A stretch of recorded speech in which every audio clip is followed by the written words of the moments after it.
YouTube channel Ajay Anjana CG blog में आप मन के स्वागत करता हूँ। कैसे है आप मन? आशा करता सब दिन स्वस्थ मस्त और बढ़िया हो या संगवारी हो। तो आज के ब्लॉग ला चालू कर रहा हूँ। तो हमारे ब्लॉग ला देखे हुआ कंटिन्यू बढ़ रही है। और ये बताना चाहा था कि 2019 में हम गए रहे नंदनवन नदी। कहाँ ला होते? रायपुर कुम्हारी। हाँ, रायपुर कुम्हारी नंदनवन घूमने लगे रहे। तो उस समय तो हम ब्लॉग नहीं बनाते रहे वीडियो। ब्लॉग तो अभी स्टार्ट करें, शुरू करें हम।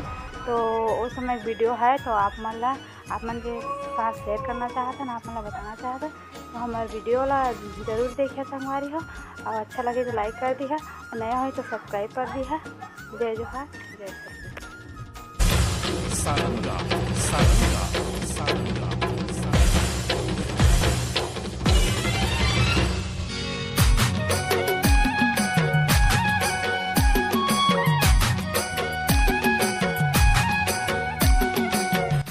जय जोहार संगवारी हो।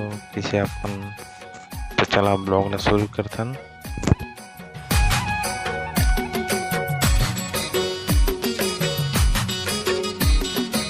संगवारी हो यहाँ तो चिड़ियाघर का था। तो यहाँ बहुत ही ज़्यादा चिड़िया अलग अलग प्रकार के हवे। तो अपन बताबो जो हरे बाजीगर देख सकते अपन।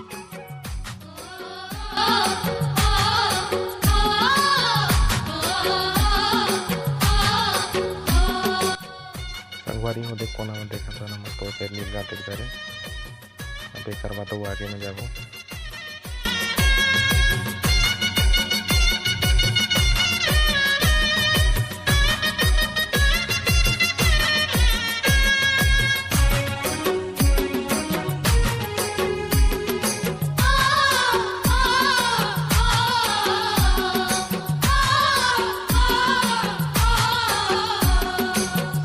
वीडियो नहीं बिल्कुल स्किप मत करें, वीडियो पूरा देखिए तभी आप मन अच्छा लगी।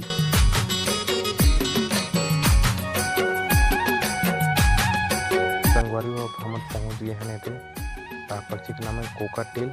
और अंदर आप मन देख सकते हो किसे दिखत है कोकाटिल है, मस्त सुंदर है। सब मोर बेटा भी देखा है।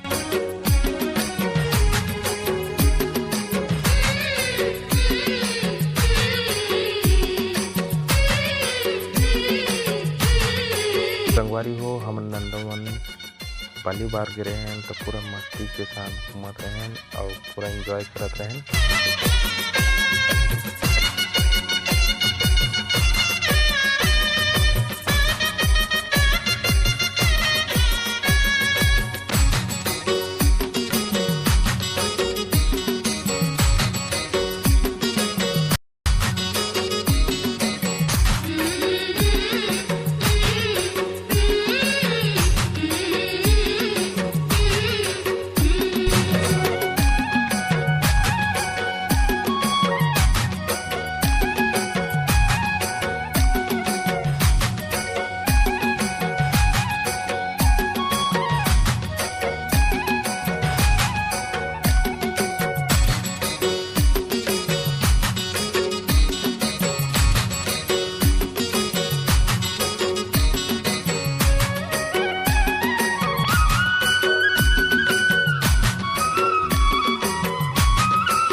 चलते।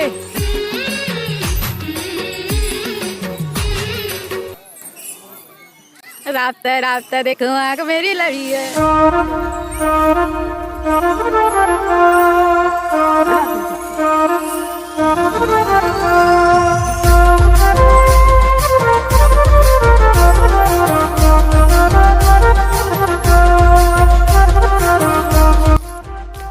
संगवारी हो आज के वीडियो में बस की वीडियो अच्छा लगी तो वीडियो लाइक कर दिया, शेयर कर दिया, चैनल में नया हो तो चैनल सब्सक्राइब कर दिया। जय जोहार, जय छत्तीसगढ़।